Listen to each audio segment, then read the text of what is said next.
iglesias y sinagogas. Morirán cristianos, judíos y musulmanes. Su sangre inundará las calles de Jerusalén. Y todo en el nombre de un mismo Dios. Pues todos os apropiaréis de sus palabras, las manosearéis, las retorceréis y las ensuciaréis, convencidos de estar libres de todo pecado. Los papas y los imanes promulgaréis guerras santas. Los iluminados convenceréis a miles de desgraciados de que matar infieles les hará ganar su salvación. Los emperadores, los sultanes y los reyes desataréis la ira de vuestros ejércitos. Y así, llenos de arrogancia, os plantaréis ante las puertas del cielo y gritaréis: mira todo lo que he hecho por ti, Señor. No merezco entrar en tu reino. Y no hallaréis respuesta, solo silencio. Pues el infierno está lleno de buenas intenciones. Por vuestra culpa nacerá la Orden de los Caballeros Templarios.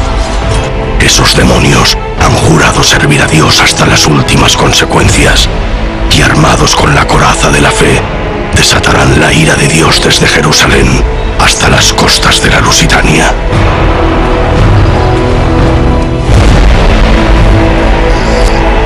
Año de 1136. La tierra de Palestina y la península ibérica se han convertido en un eterno campo de batalla. La media luna del Islam y las cruces cristianas siembran todas las fronteras de cadáveres.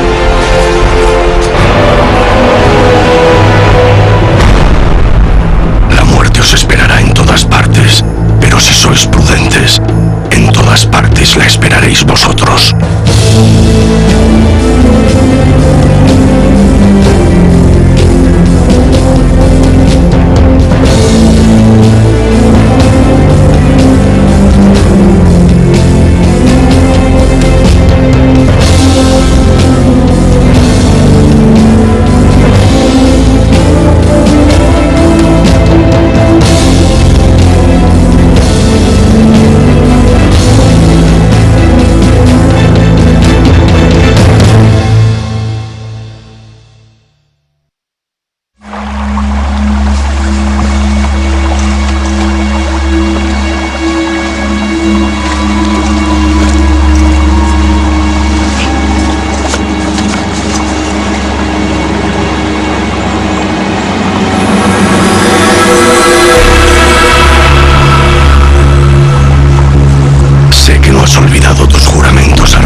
Un templario, según su ideario militar, según sus ordenanzas militares, no podía abandonar jamás la batalla, salvo que lo ordenara el maestre, el prior. Tenían reglamentado que no podían retirarse de la batalla a menos que fueran superados en una proporción de 3-1. Imaginaos una batalla, verte superado en esa proporción. Es difícil la escapatoria.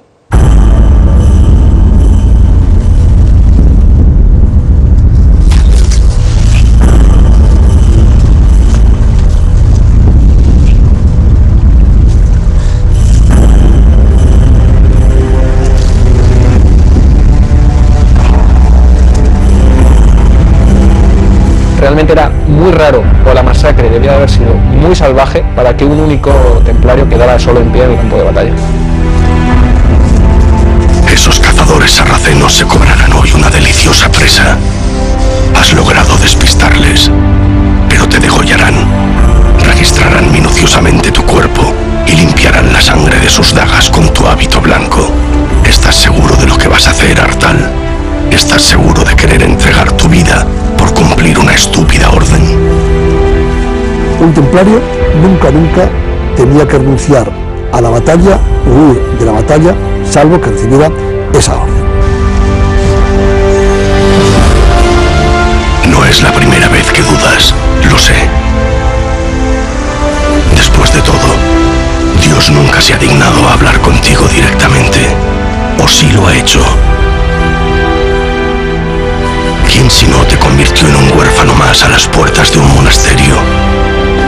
¿Fue Dios quien se llevó a tu madre o fue la peste?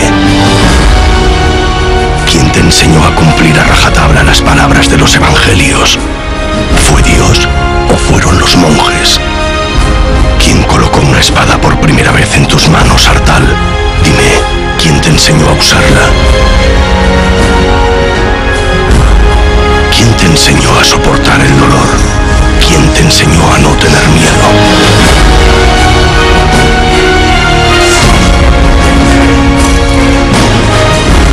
Los templarios sangraban.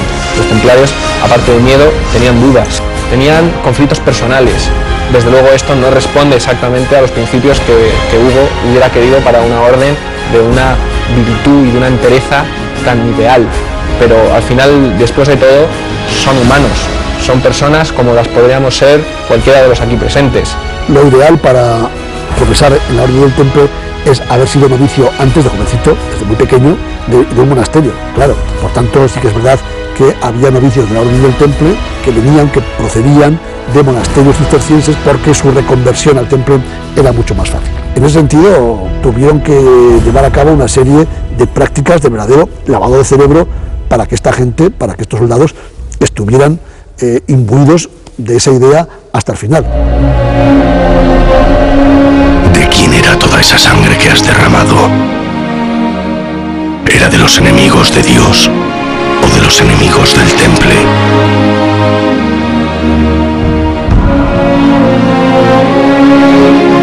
El día que tomaste tus votos como caballero, juraste servir como el más pobre y humilde de los mortales. Renunciaste a todo bien material, a conocer mujer y a ver crecer a tu descendencia. ¿A quién entregaste tu vida, Artal? ¿A quién se la entregaste?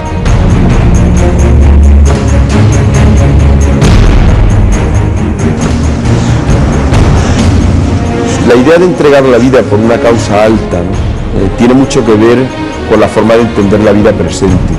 Si aquel hombre vivía la tensión de la vida temporal, digamos, de esta vida, y al mismo tiempo de la trascendencia, y era un hombre profundamente creyente, pensaba que esta vida es solamente transitoria, que es solamente camino, pasajera, como una vía para ganar la otra. Ellos se consideran potenciales mártires, ¿no?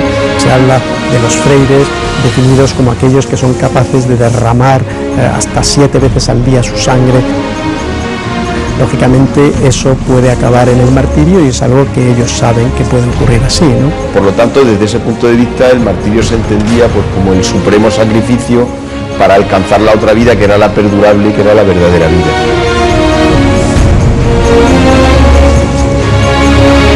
Deja de correr, Artal.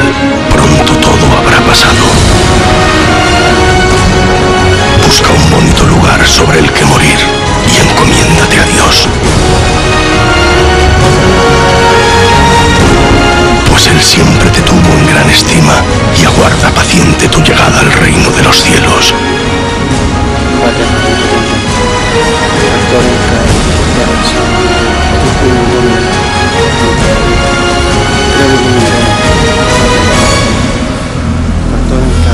Descansa en paz, Artal.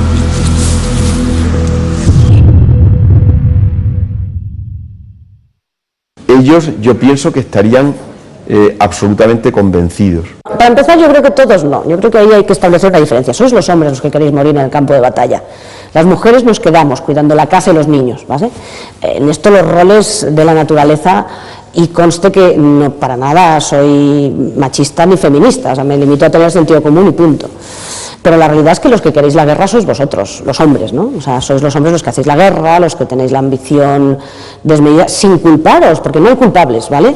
Es lo que es, somos biología e historia, no hay mucho más. Pero la mujer no quiere morir en el campo de batalla, vamos, de ninguna de las maneras. Así, ya, yo por lo menos desde luego tengo claro que no.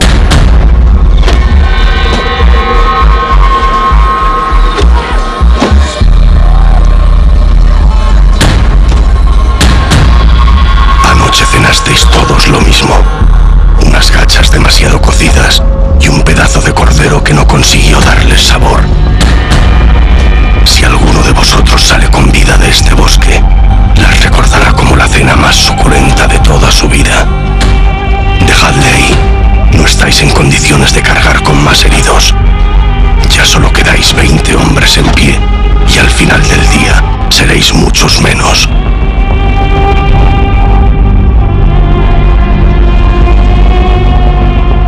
Solo 7 llegaréis a ver el final de esta batalla. 5 desgraciados con mucha suerte de los que nadie volverá a hablar. Un héroe y un rey.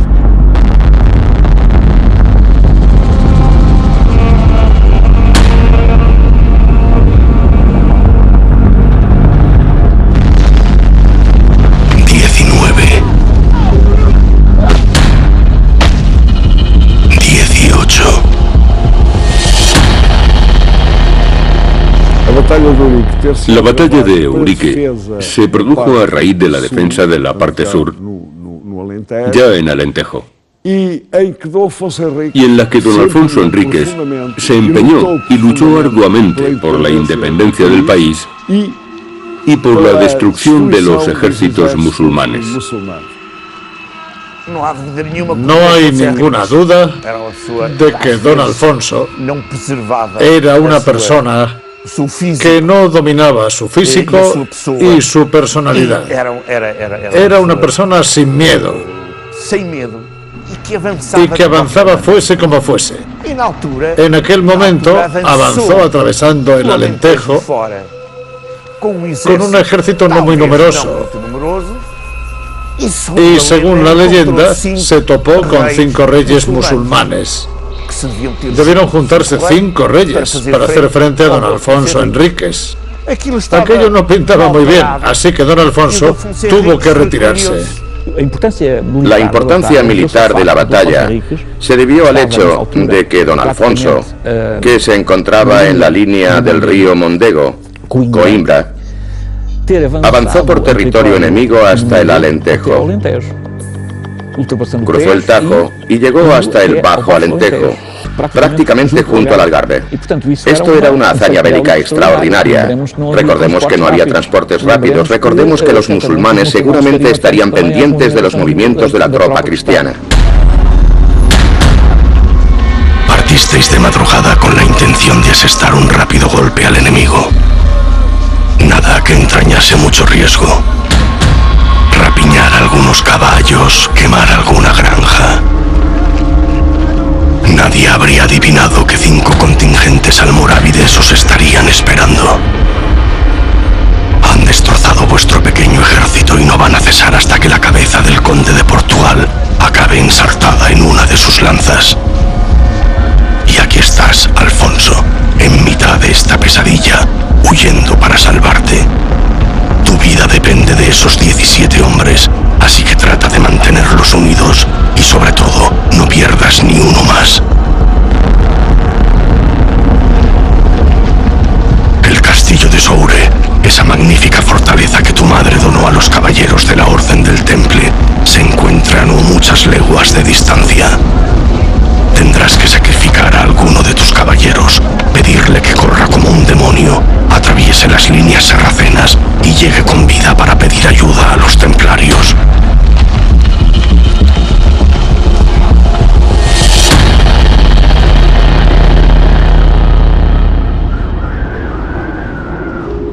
Para cuando tus hermanos hallen tu cuerpo, el dolor ya habrá pasado. Serás enterrado en un lugar sin nombre que nunca nadie encontrará. Y en la muerte serás aquello que fuiste en vida, un templario más. Nada podrás llevarte, pues polvo eres, Artal, y en polvo has de convertirte. Un templario debía todo lo que era a la propia orden. Más allá de hecho, no era nada. Nada. El templario solo es depositario de objetos, nunca propietario. nada le pertenece. Ni siquiera la propia correspondencia que le puedan mandar pertenece al templario. Las espadas pertenecían a la orden exactamente igual que sus cotas, sus sobrevestas, sus túnicas y sus mantos. Y aunque es cierto que se les podía dar algún tipo de mortaja o incluso utilizar el hábito en alguna ocasión como mortaja, lo cierto es que esto no era así. La orden recogía todos los bienes de un hermano y acto seguido los repartía, ya fuera entre los pobres o entre el resto de los hermanos. Es bastante significativo saber que al templario se le enterraba al modo cisterciense, completamente desnudo, envuelto en un sudario sobre una tabla y enterrado boca abajo, porque no es digno de mirar al cielo.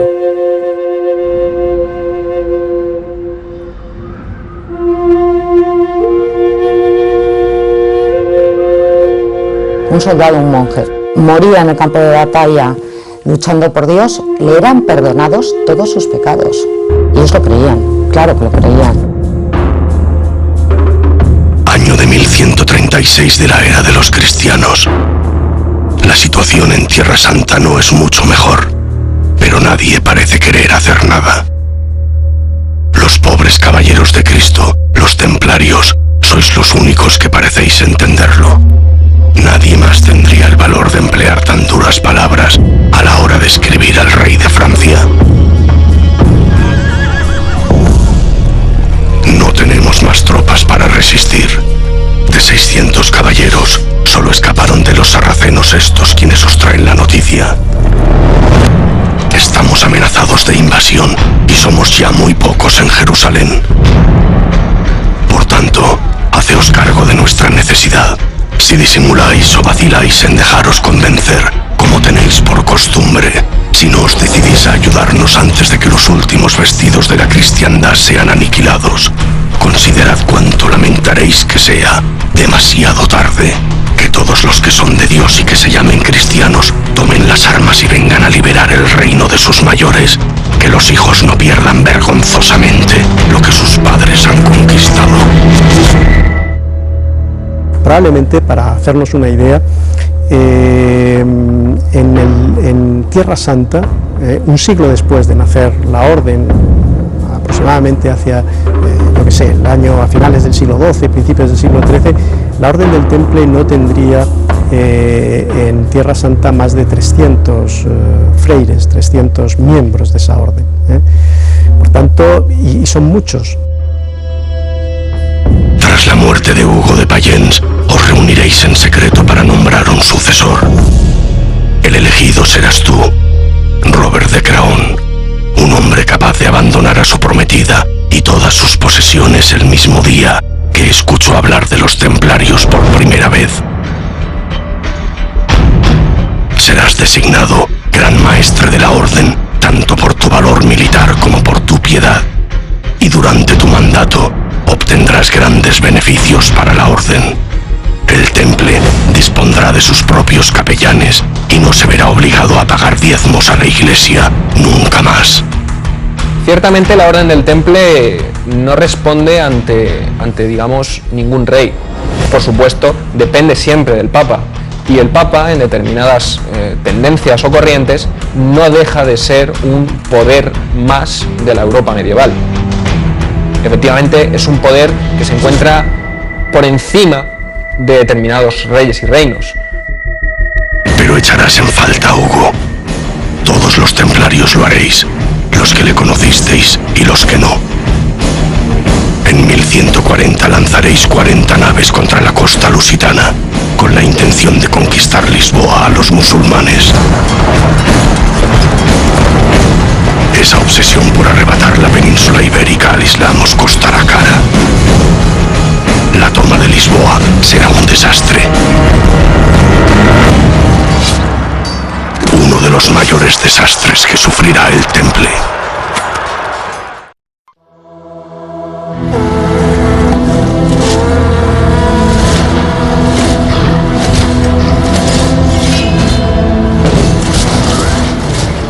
Dicen que antes de una batalla, el miedo provoca un desagradable olor a vómito.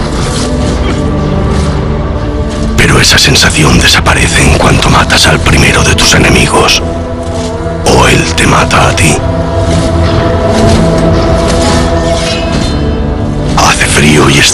cansados. Lleváis demasiado tiempo resistiendo y las gachas hacen estragos en vuestros agitados estómagos.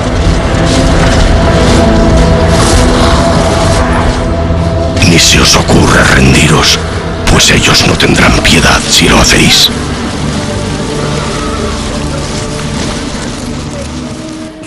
Según cuenta la leyenda, el ejército musulmán era numerosísimo. Dicen que había 5 reyes musulmanes. Es normal. Es normal porque en aquellos momentos ya había reinos de taifas. Cuando pensamos en reyes, pensamos en reyes poderosos y con ejércitos enormes. Pero lo normal es que aquellos 5 reyes correspondiesen a 5 ciudades relativamente pequeñas. Los caballeros cristianos se esforzaron y pelearon con valor para destruir esa amenaza musulmana. La batalla en sí misma debió ser una hazaña bélica extraordinaria. Don Alfonso Enríquez escogió un sitio desde donde podía estar en ventaja. El sitio existe, está en el Alentejo. Se llama Cabeza del Rey. Era una colina que, evidentemente, el ejército enemigo no tenía más remedio que subir para enfrentarse a ellos. No pensemos en los ejércitos medievales como, bueno, pues como esto que a veces aparece en las películas, ¿no? Con esas masas. Los ejércitos en la Edad Media son ejércitos reducidos. Para un rey en una situación muy delicada desde el punto de vista estratégico, desde el punto de vista militar, un puñado de hombres bien adiestrados podían ser sencillamente decisivos.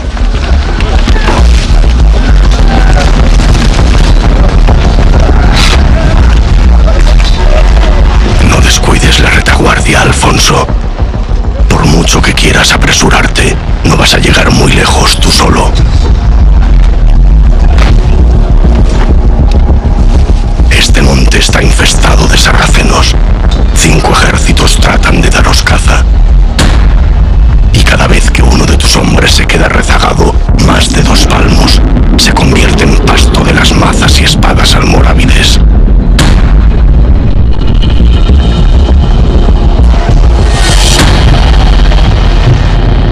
Ya solo sois 16. El fracaso de las cruzadas es muy bien perceptible en las crónicas del mundo musulmán, que era un mundo bastante desarrollado. Yo diría que Al-Ándalus y el Islam del Mediterráneo Oriental tenían incluso aspectos más evolucionados en cuanto a cultura y tradición. Basta con decir que si no fuera por los grandes intelectuales del Islam, no habrían llegado hasta nosotros algunas de las obras de Platón, por ejemplo. Así que tuvieron una gran importancia como hilo de transmisión de una cultura que yo llamaría mediterránea. Dejad que os cuente una historia, escuchadla y aprenderéis algo. Un día, un gobernador cristiano escribió a un sultán para rogarle que le enviara un médico para tratar algunos casos urgentes.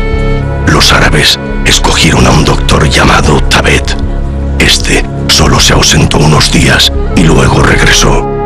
Todos sentían gran curiosidad por saber cómo había conseguido curar a los enfermos tan rápidamente y le acosaron a preguntas. Tabet les relató: han traído ante mí a un caballero que tenía un absceso en la pierna y a una mujer que padecía de consumición. Al caballero le puse un emplasto en la pierna, el tumor se abrió y mejoró. A la mujer le prescribí una dieta para mejorar el temperamento. Pero entonces llegó un médico franco, muy enfadado, y gritó: ese hombre no sabe tratarlos. Me apartó de un empujón y le preguntó al caballero: ¿qué prefieres? ¿Vivir con una sola pierna o morir con las 2? Como el caballero contestó que prefería vivir con una pierna, el médico ordenó que trajeran a un soldado fuerte y un hacha bien afilada. Ante mi vista, el soldado le asestó un hachazo en la pierna y el caballero murió casi en el acto. En cuanto a la mujer, el médico franco la examinó y dijo: tiene un demonio en la cabeza, cortadle el pelo. Y se lo cortaron. Tomó una navaja barbera espera, le hizo una incisión en forma de cruz, dejó al descubierto el hueso de la cabeza y lo frotó con cal. La mujer murió en el acto. Entonces yo pregunté, ¿ya no me necesitáis? Me dijeron que no, y regresé tras haber aprendido muchas cosas que ignoraba sobre la medicina de los cruzados.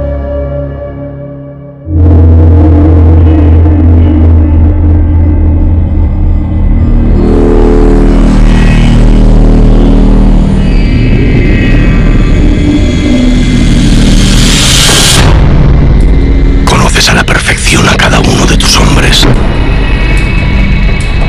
Todos ellos han servido fielmente en tu guardia durante años. Conoces a sus esposas, a sus hijos legítimos y muchos de sus deslices. Tienes razón, Alfonso. Deberías pagarles mejor. El que encabeza tu destartalada comitiva es Waldin Pais, vasallo de tu familia desde los 7 años de edad. Él te traía el almuerzo y tú te lo zampabas. Este es un dato histórico muy poco conocido.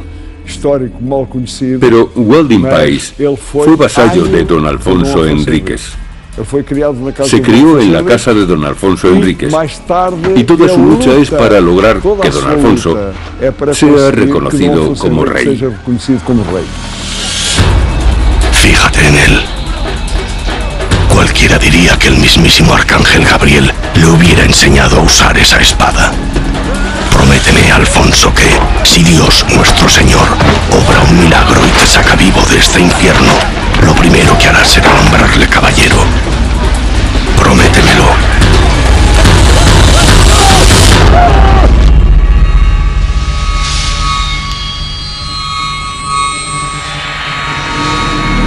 Ese patán acaba de perder uno de tus estandartes.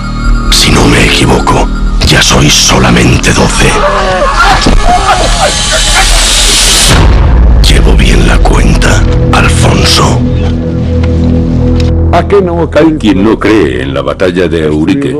Hay historiadores que no creen en esa batalla y dicen que tiene un valor simbólico. Bueno, pero es que alguien se cree que la historia es toda verdad. No, vamos a ser un poquito serios. La historia siempre se ha dicho, y esto lo sabe todo el mundo, la escriben los vencedores. Los vencedores, o los que les interesa algo, o los que tienen algún objetivo, o los que...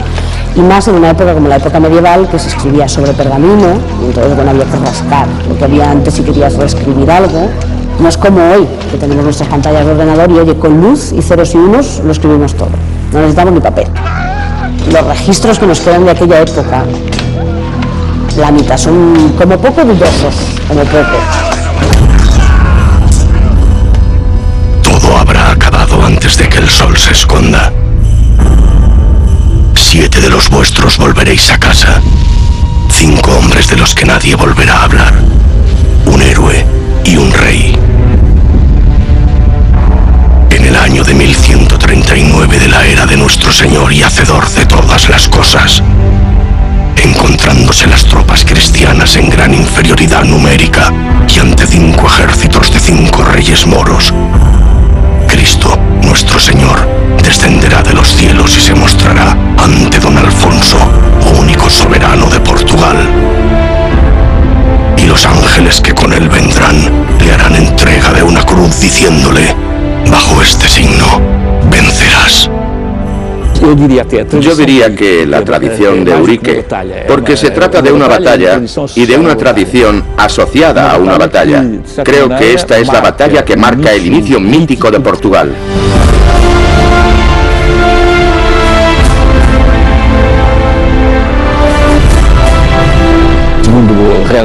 Según reza el juramento de Eurique, porque don Alfonso firmó un documento que acreditaba que tales hechos habían ocurrido, Jesús se le habría aparecido y le habría asegurado que vencería en la batalla. También le aseguró que su descendencia saldría siempre victoriosa hasta la 16ª generación. Bueno, esta es la historia de la batalla. Pero esta tradición es el origen de la nación portuguesa. Que el Estado portugués tenía, por decirlo de algún modo, un origen divino, y que incluso su primer rey recibe la bendición del mismísimo Maestro Espiritual, o de Dios, o de Jesucristo. Y esto tiene otra característica muy interesante, cuando se dice que Portugal es un país muy católico. Que se desengañen los ingenuos, porque la batalla de Eurique y la tradición de Eurique es la demostración de que no somos un país católico, somos un país cristiano, pero no católico. Don Alfonso Enríquez recibe la aprobación como rey directamente de Jesús, no del Papa. Esta tradición significa esto. Nos encontramos ante una nación que recibe su legitimación no de la Iglesia, sino del mismísimo Jesús. Independientemente de si es verdad, mentira o un milagro, ¿qué más da?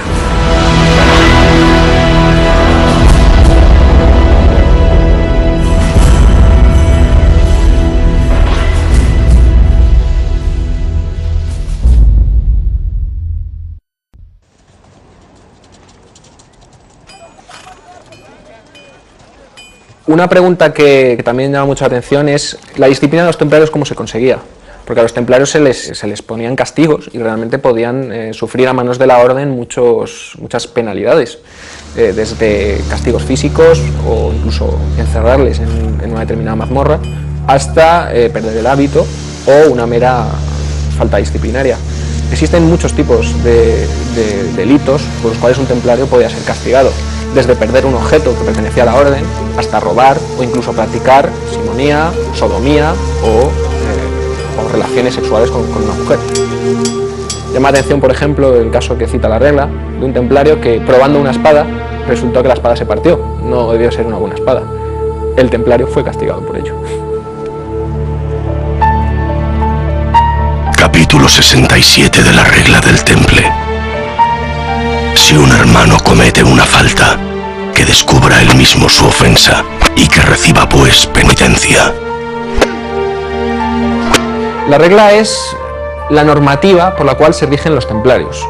Regula cómo debe vivir un templario en su convento, pero también regula cómo debe vivir en campaña. Las penitencias, cómo se puede castigar a un hermano, por qué se castiga a un hermano. Todo esto que desde un principio te han dicho que estaba expresamente prohibido, podía llevarte ya a castigos mayores, largos encarcelamientos, azotes y ante todo y sobre todo la expulsión de la orden y evidentemente su enemistad perpetua. Ya figuras ahí como que has estado dentro, has profesado y has fracasado. Sin la regla no habría tanta disciplina, y la disciplina es una de las principales características que definen a los caballeros templarios. Tú entrabas perfectamente sabiendo a lo que te enfrentabas. Perteneces a una orden reconocida, representas un hábito, eres un templario. Has fracasado y te has visto desposeído del hábito y arrastrado al fango. Ya no puedes volver. La pena de muerte no estaba contemplada en el retré, pero claro, ante un castigo excesivamente severo, la resistencia del cuerpo es la que tiene.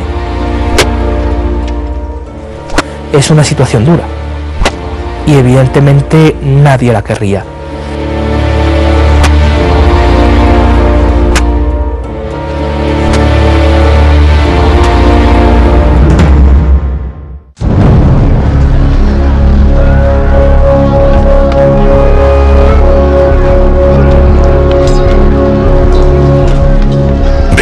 Respiras, Alfonso, y que aún se mantienen en pie 9 de tus hombres.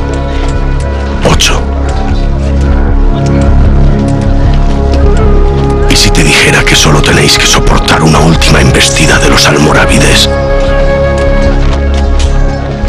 ¿Y si te contase que aquel caballero al que enviaste en busca de ayuda logró llegar hasta el castillo de Soure y que los estandartes del temple pronto cruzarán este bosque y harán que todo el ejército musulmán huya presa del pánico? Eso sí sería un milagro, ¿verdad? En esa batalla participaron templarios. Sabemos de algunos que incluso fallecieron en esa batalla. Sí, sí. Los templarios ayudaron mucho. Ayudaron mucho en esa batalla y en otras. En todas las batallas en las que se vio envuelto don Alfonso Enríquez contra los musulmanes, Estuvieron a su lado los templarios. Le acompañaron siempre y lo hicieron batiéndose denodadamente y convirtiéndose en una gran ayuda. No tendríamos la independencia de Portugal ni la extensión territorial portuguesa de no haber sido por la ayuda de los templarios. Apareció con todo un ejército detrás. Atravesaron las huestes de aquellos 5 reyes moros que obtuvieron una derrota estruendosa. Sobre todo porque los pocos caballeros portugueses, un ejército minúsculo portugués, derrotó por completo a los musulmanes. Don Alfonso consigue, en una rápida embestida, vencer en la batalla. La victoria produjo muchos ecos y debió causar algo de recelo, el que Alfonso Enríquez ganara una preponderancia que no era aconsejable.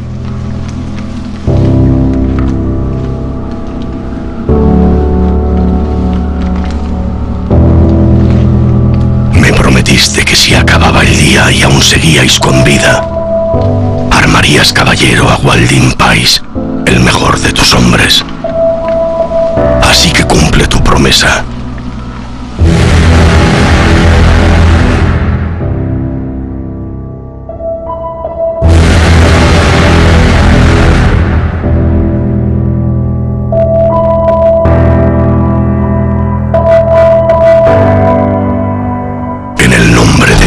San Miguel y San Jorge, por la gracia que me ha sido otorgada, te nombro caballero. En esa batalla nombró caballero a su vasallo, a su amigo de la infancia, Gualdín Pais. Sí, señor. Se le nombró caballero en esa batalla.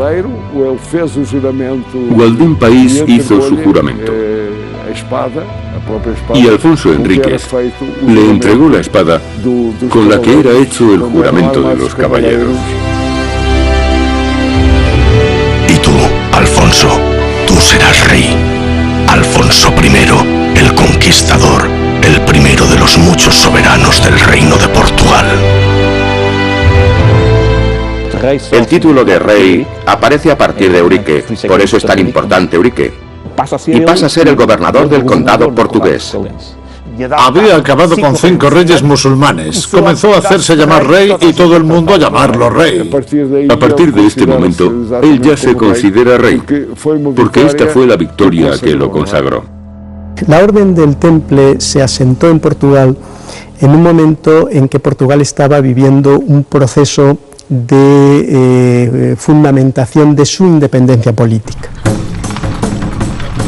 Entonces, contar con un resorte que dependiera de esa monarquía naciente y que en último término, bueno, significaba de alguna manera la bendición papal de la presencia de esa orden que dependía en último término del Papa y por tanto de la existencia política de ese reino, que se construye con ese instrumento que es la Orden del Temple, ¿no? Sabemos que Alfonso Enríquez, el primer rey de Portugal, tuvo un especial interés en mimar, en desarrollar, en hacer donaciones a favor de la Orden del Temple y contó con la colaboración activa de los templarios en sus distintos hitos reconquistadores, que son, no lo olvidemos, los hitos de construcción de la independencia del Reino de Portugal. La importancia que tiene el concepto de orden militar en buena parte y sobre todo la importancia que tiene para los reyes es que las órdenes militares, el temple en primer lugar, que es el arquetipo de todas, ante todo conforma un ejército profesional, ¿no? Avant la lettre, ¿no? antes de que existan los ejércitos profesionales, ¿no? Es una fuerza permanente, cosa que el ejército de la Edad Media no era concebido de esta manera, ¿no? Y además un ejército permanente ligado por votos religiosos, lo cual quiere decir que la disciplina y la jerarquía se respetaría, eventualmente se debería de respetar de una forma muy especial. De ahí la importancia que tienen las órdenes militares y de ahí la importancia que tiene para los reyes.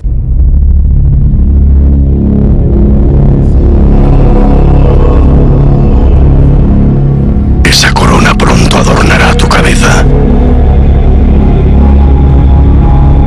Eres Alfonso I, al que llamarán el Conquistador, el Grande.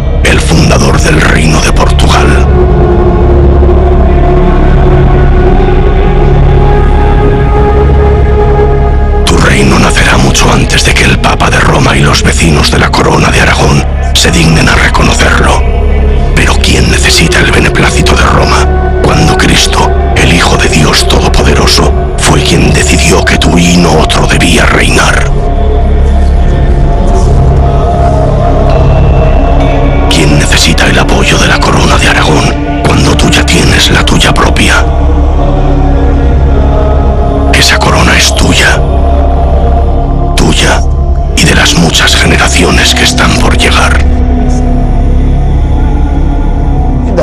Aún pasarán 40 años antes de que el Papa reconozca a don Alfonso Enríquez como rey, pero lo hizo. Hace ya semanas de la batalla de Eurique y aún has de rascar con las uñas los restos de sangre seca que manchan tu cuerpo. Nunca habías visto tanta muerte, ¿verdad? Siento decírtelo, Waldim, pero los pecados no se lavan solo con agua, ni siquiera los de un héroe.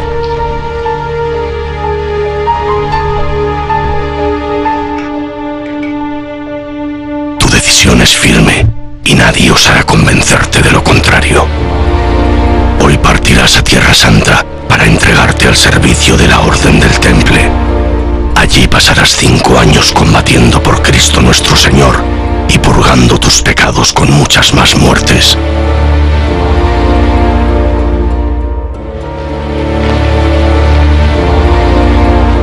No te despidas. Volveremos a vernos.